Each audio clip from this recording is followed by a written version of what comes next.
আসসালামু আলাইকুম বন্ধুরা। আজকে একটা অসাধারণ অ্যানিমেশন সিনেমার গল্প শোনাবো। কেউ একজন আমাকে কমেন্ট করে অ্যানিমেশন সিনেমাটা সাজেস্ট করেছিল, যদিও দুর্ভাগ্যবশত আমি তার কমেন্টটা হারিয়ে ফেলেছি। কিন্তু হ্যাঁ, পুশ ইন বুটস এই সিনেমার দ্বিতীয় পার্ট এইটা। যদি আপনাদের এটা ভালো লাগে তাহলে প্রথম পার্ট নিয়েও হাজির হব। তো চলুন গল্প শুরু করা যাক। মুভির শুরুতেই আমরা দেখতে পাই যে পুশ কোনো একটা দারুণ অ্যাডভেঞ্চারের মধ্যে রয়েছে, আর সেই অ্যাডভেঞ্চারের পর একটা গ্রামে বড় উৎসব শুরু হয়। পুশ সেখানে খুবই আনন্দ করছিল, কিন্তু তার এই গ্রামের জমিদারের ব্যাপারে কিছুই জানা ছিল না। তবুও পুশ সেই জমিদারের বাড়িতে গ্রামের অনেক মানুষের সাথে একত্রিত হয়ে আনন্দ উদযাপন করছিল। হঠাৎ করে জমিদার ফিরে আসার পরে আবারও সেখানে একটা অ্যাকশন সিকোয়েন্স শুরু হয়, যার পর প্রচুর আতশবাজি ফুটতে থাকে। আর সেই শব্দে গ্রামের এক বিশাল দানব, যে কিনা বহু বছর ধরে ঘুমিয়েছিল, সে জেগে ওঠে। পুশ ছোট্ট একটা বিড়াল হয়েও সেই বিশাল দানবটাকে মেরে ফেলে। কিন্তু এই জয়টা হয়তো তার জীবনের সবচেয়ে বড় বিপদটা ডেকে আনে, কারণ সেদিন জয়ের পর একটা বিশাল ঘণ্টা তার উপরে পড়ে গিয়েছিল। সেখানে আমাদের জানানো হয় যে পুশ সেদিন ওখানেই মারা যায়।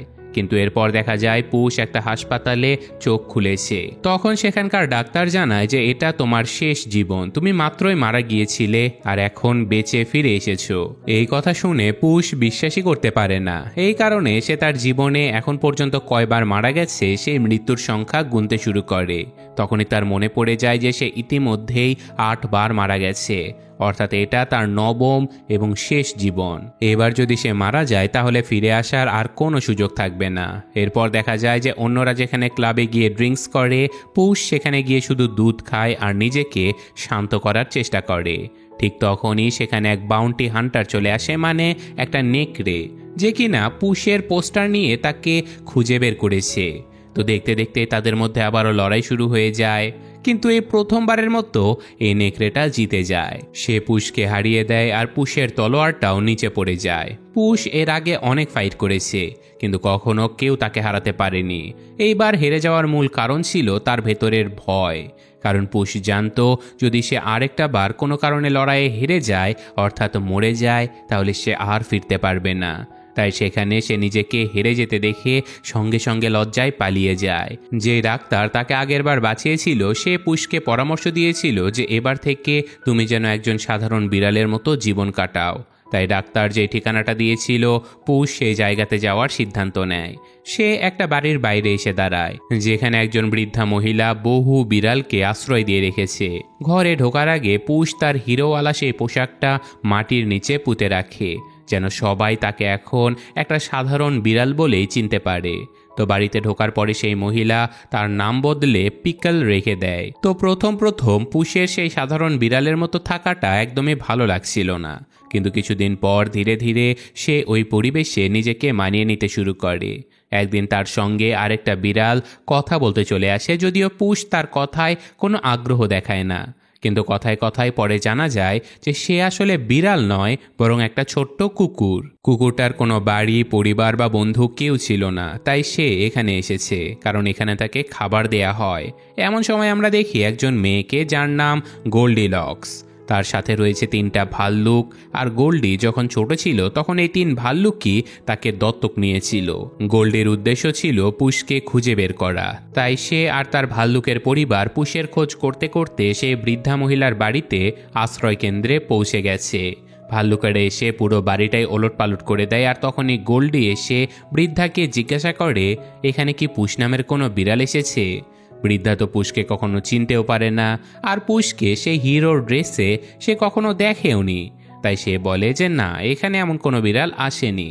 তবে এখানে একবারের জন্য তো পুশ ধরা পড়েই গিয়েছিল, কিন্তু এখন তার চেহারা ও ব্যবহার এতটাই বদলে গেছে যে গোল্ডি তাকে চিনতেই পারে না। তারা সেখান থেকে চলে আসার পরে গোল্ডি আর ভাল্লুকেরা একটা কবর দেখতে পায়, যার উপরে পুশের নাম খোদাই করা ছিল। আর সেই কবরের পাশে পুশের পুরনো পোশাকও পড়েছিল। এতে করে তারা নিশ্চিত হয়ে যায় যে পুশ হয়তো মারা গেছে, কিন্তু আসলে পুশ তাদের পাশেই দাঁড়িয়ে তাদের সকল কথা শুনছিল। সেখান থেকে সে জানতে পারে যে গোল্ডি তাকে খুঁজছিল কারণ তারা তাকে একটা বিশেষ মিশন দিতে চায়, আর তা হলো একটা মানচিত্র চুরি করার মিশন। এই মানচিত্রটা নাকি একটা ম্যাজিক্যাল ম্যাপ ছিল। বলা হয়ে থাকে যে মানচিত্রে থাকা লোকেশনে যদি কেউ পৌঁছাতে পারে তাহলে তার মনের যে কোনো ইচ্ছে সে প্রকাশ করে সেটাকে পূরণ করিয়ে নিতে পারবে। এই কথা শুনে পুশ ভাবে যে আরে এই মানচিত্রটা তো আমারই দরকার। যদিও গোল্ডি আর সেই 3 ভাল্লুক বন্ধুও সেই মানচিত্রটা চুরি করতে পারত, কিন্তু সমস্যা ছিল মানচিত্রটা এক ভয়ঙ্কর খারাপ লোকের কাছে আছে যার নাম জ্যাক। তো এরপর সিন শিফট হয় জ্যাকের দিকে।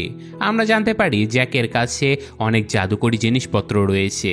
পুশ সেই বিড়ালের আশ্রমে থাকা কুকুরটিকে, যার নাম হলো পারিটো, তাকে পেছনে না আসার কথা বলেছিল, কিন্তু যখন সে জ্যাকের বাড়িতে পৌঁছে যায় তখন দেখে পারিটো তাকে অনুসরণ করে এখানে চলে এসেছে।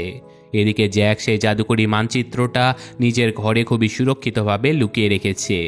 অন্যদিকে পুশ কিছু মেয়েদের সঙ্গে সময় কাটানোর পরে কারচুপি করে জ্যাকের ঘরে ঢুকে সেই বক্স খুলে ফেলে যার ভেতরে সেই মানচিত্রটা ছিল।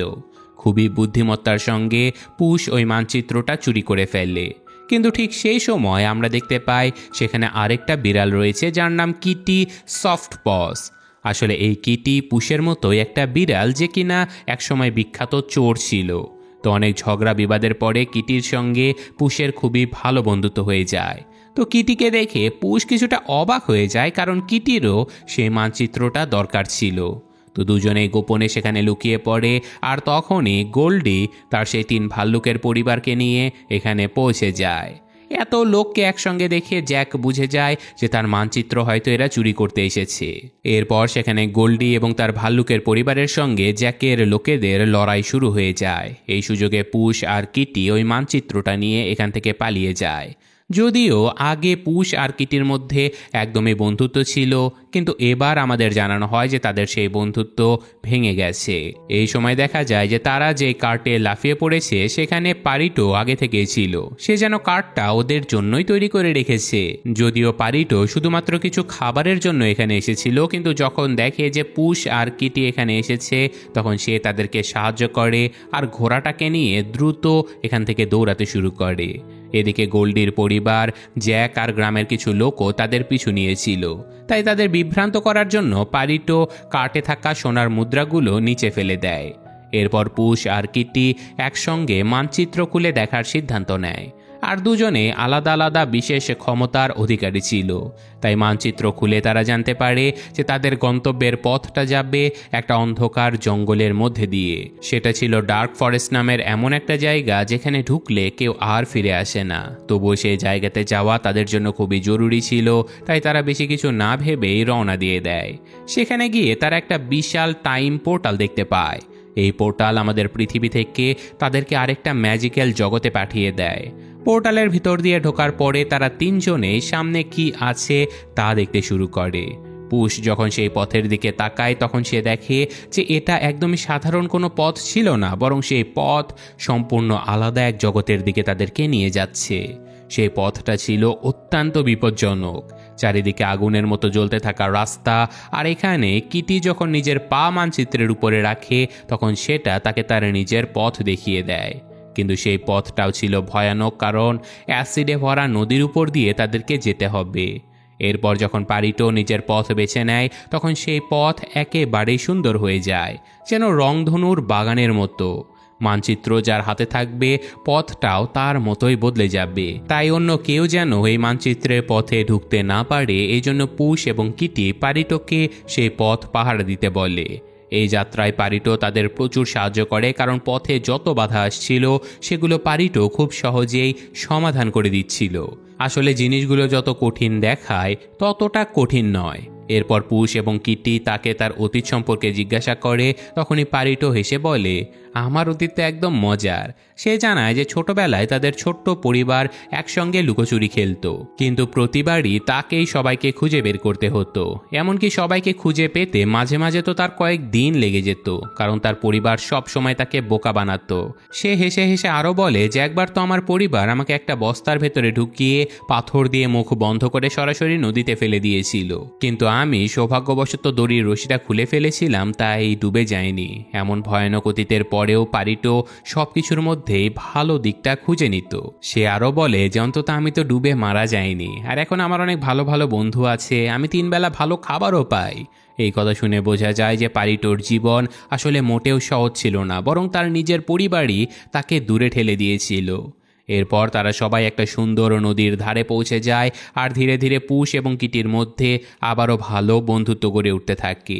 এই বন্ধুত্বের মাঝে কিটি পুশের পুরো লুকটাই বদলে ফেলে, তার দাড়ি কেটে দেয় আর তাকে ছোট ছোট ড্যাগার দিয়ে দেয় যাতে করে তারা দূরে থেকেও একে অপরের সঙ্গে যোগাযোগ করতে পারে। তারা পারিটোর সঙ্গে খেলতে চায়, তাই মজা করে একটা কাঠি অনেক দূরে ছুঁড়ে দেয়। পারিটো সেটা আনতে দৌড়ে চলে যায়, কিন্তু ফিরে আসে জ্যাকের পুরো দল নিয়ে, কারণ জ্যাক তাকে ধরে ফেলেছিল আর তার মাধ্যমেই পুশ আর কিটির অবস্থান জেনে গেছে। কিন্তু ঠিক তখনই গোল্ডিলক্স আর তার ভাল্লুকের পরিবারটাও এখানে এসে পড়ে। এখন সবাই মিলে মানচিত্রটা পাওয়ার জন্য লড়াই শুরু করে দেয়। তো তীব্র যুদ্ধের মধ্যে গোল্ডি এবং তার ভাল্লুক পরিবার কোনো রকমে সেই মানচিত্রটা ছিনিয়ে নিতে সক্ষম হয়। গোল্ডির হাতে মানচিত্র পড়তেই পুরো পথটা হঠাৎই বদলে যায়, আর সেই মুহূর্তেই পুশের সামনে আবারও দেখা দেয় সেই ভয়ঙ্কর নেকড়েটা, যে কিনা একটা মৃত্যুর প্রতীক। পুশ তো নেকড়েটার সাথে আগে থেকেই দেখা সাক্ষাৎ করে ফেলেছিল, আর তার জন্য সে তাকে মৃত্যুর মতো মনে করে। তাই সে সবাইকে ছেড়ে মন খারাপ করে সেখান থেকে পালিয়ে যায়। কিটির সামনে তখন বুঝে ওঠা কঠিন হয়ে পড়ে যে মাঝ লড়াইয়ের মধ্যে হঠাৎ পুশ সবাইকে কেন ছেড়ে গেল। পারিটো বহু কষ্টে তাকে খুঁজতে খুঁজতে জঙ্গলের ভেতরে গিয়ে পড়ে। এদিকে পুশ নিজেকে লুকাতে একটা গাছের পাশে বসেছিল, তবে সে ভীষণ ভীত ছিল। তখনই পারিটো এসে তার উপরে মাথা রেখে দেয়, যার ফলে পুশ একটু শান্তি পায়। এখানে পারিটোকে সে তার সবকিছু খুলে বলে যে কিভাবে সে ইতিমধ্যে 8 বার মারা গেছে আর এখন এটা তার শেষ জীবন। যেমনটা আমরা জানি যে পারিটোর জীবন দর্শন সবসময় খুবই পরিষ্কার আর সুন্দর ছিল, তাই পারিটো তাকে বলে যে আমার তো শুধু একটাই জীবন আছে, কিন্তু তোমাদের সঙ্গে কাটানো সময় সেই এক লাইফের জন্য আমার কাছে যথেষ্ট। এইসব কথাবার্তার মধ্যেই ততক্ষণে সেখানে কিটি চলে আসে আর ওদের দুজনের কথা শুনে ফেলে। তো এই কথাগুলো শুনে পুশের ভয় কিছুটা নেমে যায় আর তারা চুপচাপ একে অপরের সাথে কথা বলতে থাকে। আর পরবর্তীতে পুশ তাদেরকে বলে যে কিভাবে কিটির সঙ্গে তার বিয়ে হওয়ার কথা ছিল, কিন্তু সেই দিন সে ভয়ে পালিয়ে গিয়েছিল আর কখনো সে ফিরে আসেনি। এই কথা এখনও পুশের মনে ভীষণ কষ্ট দেয়। পারিটো তখন বলে যে হয়তো পুশের কিটির কাছে এই জন্য ক্ষমা চাওয়া উচিত। এদিকে কিটি তো এতক্ষণে লুকিয়ে লুকিয়ে এইসব কথা শুনছিল, তাই তার মনে হয় যে এদের দুজনকে জানতে দেয়া যাবে না যে সে সব কিছু শুনে ফেলেছে। তাই সে ওদের সামনে এসে স্বাভাবিক আচরণ শুরু করে, যেন কিছুই ঘটেনি।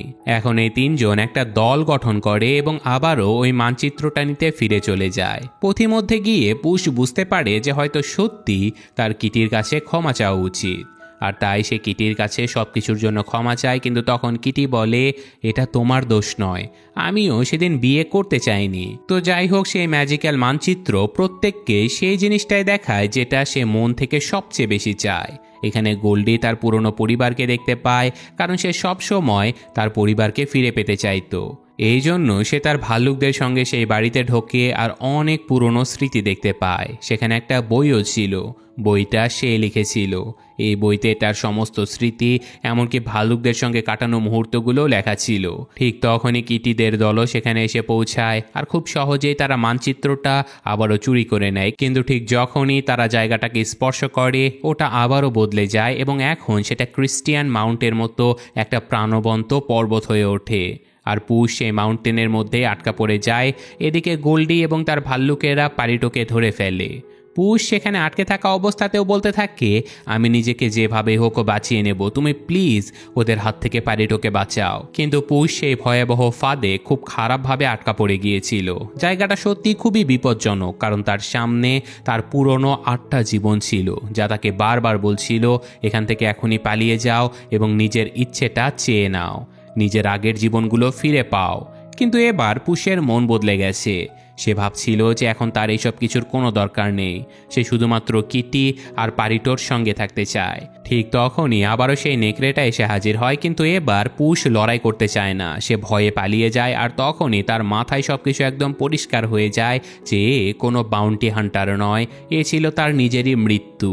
কিটি যখন দেখে যে পুশ পালিয়ে গেছে, তখন তার মনে হয় যে পুশ নিশ্চয়ই তাদের সঙ্গে প্রতারণা করেছে। এদিকে পালাতে পালাতে পুশ ম্যাজিক্যাল স্টারের কাছে পৌঁছে যায়, আর ম্যাপে যখন আলো ফুটে ওঠে, যেটা পড়লেই তার ইচ্ছে পূরণ হতে পারে, কিন্তু ঠিক তখনই কিটি এসে পড়ে। সে ভীষণ রেগেছিল। সে বলে, তুমি আমাকে আবারও ঠকালে। পুশ বোঝানোর চেষ্টা করে যে মৃত্যু তার পিছু নিয়েছে, কিন্তু কিটি এতটাই কষ্টে ছিল যে সে তাকে ম্যাপটা দিয়ে দেয় এবং বলে, আমার তো ইচ্ছা ছিল শুধুমাত্র একটা সত্যিকারের জীবনসঙ্গী পাওয়া, আর সেটা আমি এই ম্যাপ ছাড়াই পেয়ে গেছি। আর এখন তোমার যা চাই তুমি নিজেই এই ম্যাপের মাধ্যমে নিয়ে নাও, আমার আর কিছুই দরকার নেই। এদিকে ঠিক তখনই ভাল্লুকের ফ্যামিলি আর জ্যাকও সেখানে পৌঁছে যায়, আর ক্রিস্টাল স্টার বাতাসে উঠতে থাকে, আর সবার মধ্যে শুরু হয় বিশাল এক যুদ্ধ।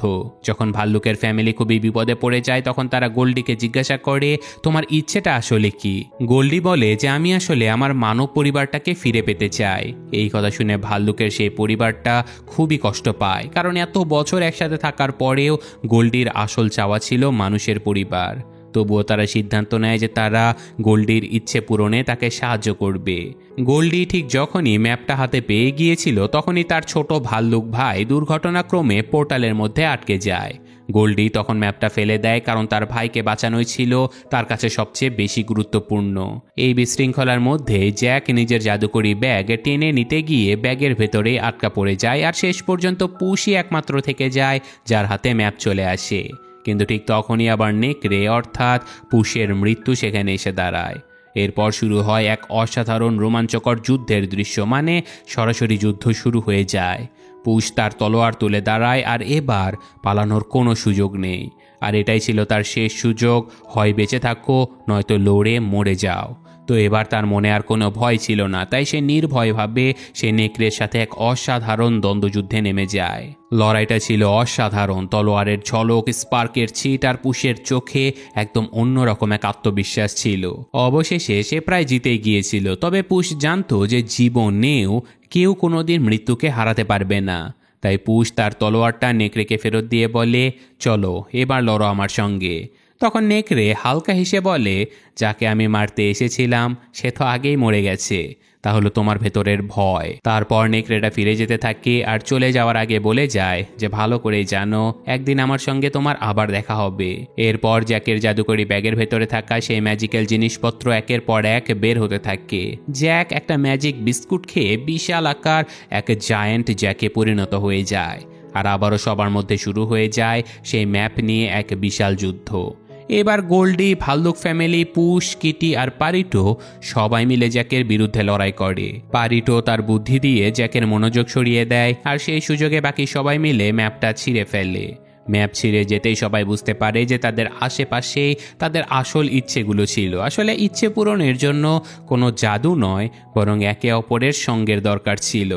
এরপর দেখা যায় যে জ্যাক সেই ম্যাজিক্যাল স্টারের মধ্যে গিয়ে পড়ে গেছে, ফলে আকাশে ম্যাজিক্যাল স্টারটা ফেটে গিয়ে এক ঝলক আলোর বিস্ফোরণে মিলিয়ে যায়। তবে সবাই নিরাপদে থাকে। আর গল্পের শেষ দৃশ্যে দেখা যায় যে পুশ, কিটি আর পারিটো একসঙ্গে রওনা দিচ্ছে নতুন একটা অভিযানের পথে। আর তারা এখন একটা দল, একটা পরিবার হয়ে গিয়েছিল, আর পারিটো এখন তাদের সঙ্গে থাকে। সে সবসময় হাসি খুশি, সাহসী আর মিষ্টি স্বভাবের একটা প্রাণী ছিল। তো এই ঘটনার সাথে সাথে আজকের এই অসাধারণ গল্পটা শেষ হয়ে যায়। তো কেমন লাগলো জানাবেন। তাহলে অবশ্যই যদি ভালো লাগে আমি প্রথম পর্ব নিয়ে আসব।